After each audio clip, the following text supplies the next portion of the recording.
Շնորհակալ եմ, շարունակելով պարգևավճարների թեման, պարոն Փաշինյան,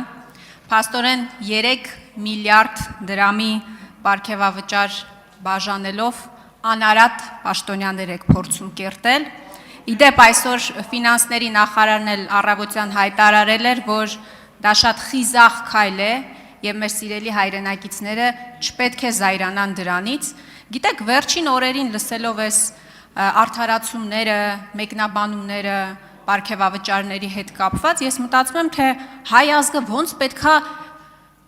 շնորհակալ լինի ձեզ, ոնց պետքա սրա տակից դուրս գա։ Ես առաջարկում եմ մարդամի արիության մեդալ բաժանեք եւ մի 9 միլիոն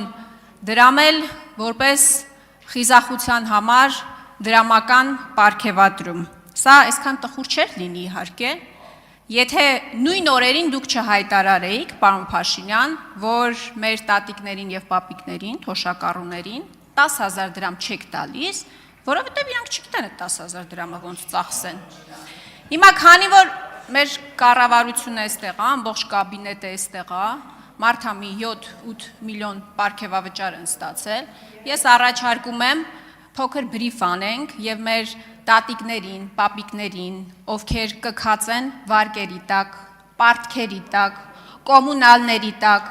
թանկացումների տակ, բացատրենք, թե ինչպես կարելի է ծախսել 10,000 դրամը։ Ինչպես կարձագանքեք իմ այս առաջարկությանը եւ նաեւ հարց, ինչպիսի ճիքեր պահանջվեցին ձեզանից այդ խիզախ քայլին գնալու եւ տարեվերջին 3 միլիարդ դրամի պարգևավճար բաժանելու համար։ Շնորհակալ եմ։ Արդյոք կպատասխանի Հայաստանի Հանրապետության վարչապետ Նիկոլ Փաշինյանը, համեցեք։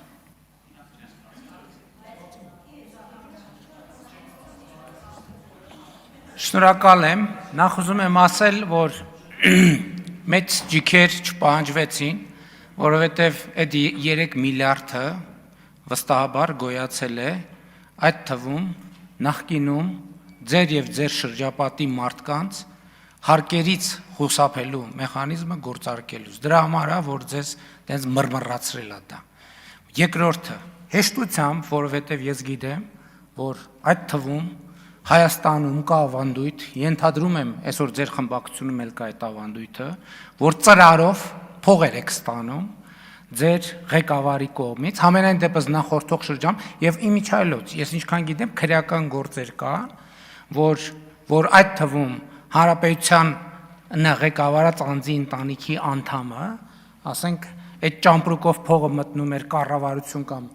նախագահի աշխատակազմ ու բաներով, ասենք, օրինակ պատկերացնում եք, ինչ Հայաստանի Հանրապետության բարձրաստիճան պաշտոնյան մի հատ դուրս պրծուկից ծրարով փող է ստանում, մի հատ էլ բան պետք է անի, երևի ձեռն էլ պետք է փաչեր։ Ես պատասխանատու ասում եմ, 2018 թվականից էսկոմ իմ վարչապետ ընտրվելու օրից էսկոմ Հայաստանի Հանրապետության կառավարությունում այդպիսի բան չի եղել եւ չի լինելու։ Եվ ես կարծում եմ, որ այո, այսօրվա կառավարությունը եւ խորհրդարանական մեծամասնությունը իր արձանագրած տնտեսական եւ բյուջետային արդյունքներով պետականությունը ամրացնելու իր ռազմավարությունը պետքա շարունակի։ Եվ այո, մեր պաշտոնյան չպետք է ենթակա լինի որևէ կողմնակի, բայց սովորել եք, հա, որ օլիգարխները դռները քացով տալով մտնեն պաշտոնյաների դուր, ոտերները կջարդենք։ Հələ թող մեկը պատշաճ հարգանքով չմոտենալ յուրաքանչյուր պետական օրգանի եւ պետական ինստիտուտի, ոտերները կջարդենք։ Երկրորդը թոշակառու տատիկների եւ պապիկների մասին։ 2018 թվականից մինչև օրս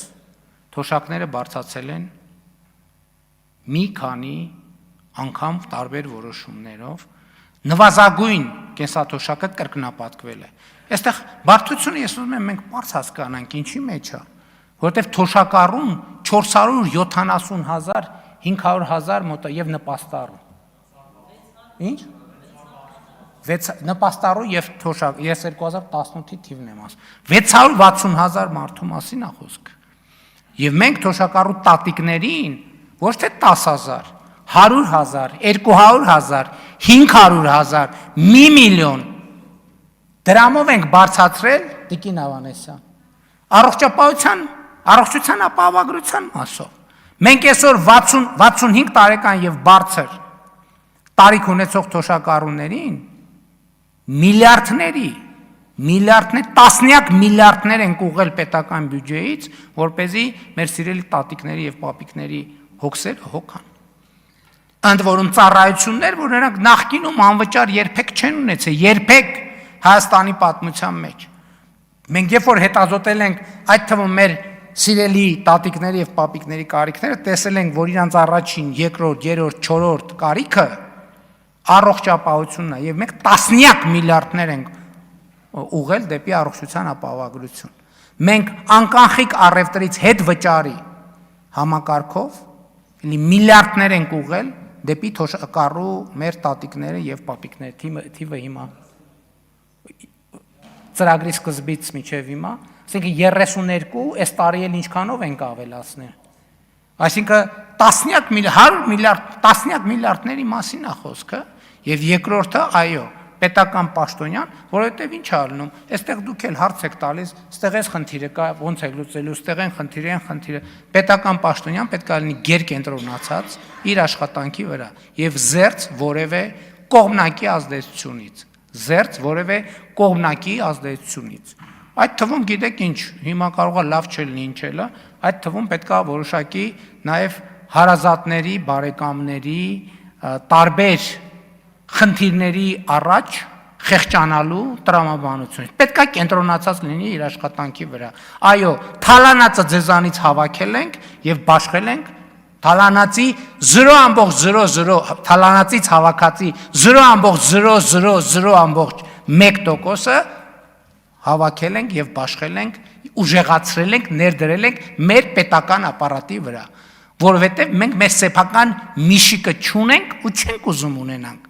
որ մտնի պաշտոնյաներին բան անի, ծրարով փող տա եւ այլն եւ չենք էլ ունենալու։ Եվ այո, ճիշտ ենք արել, սրա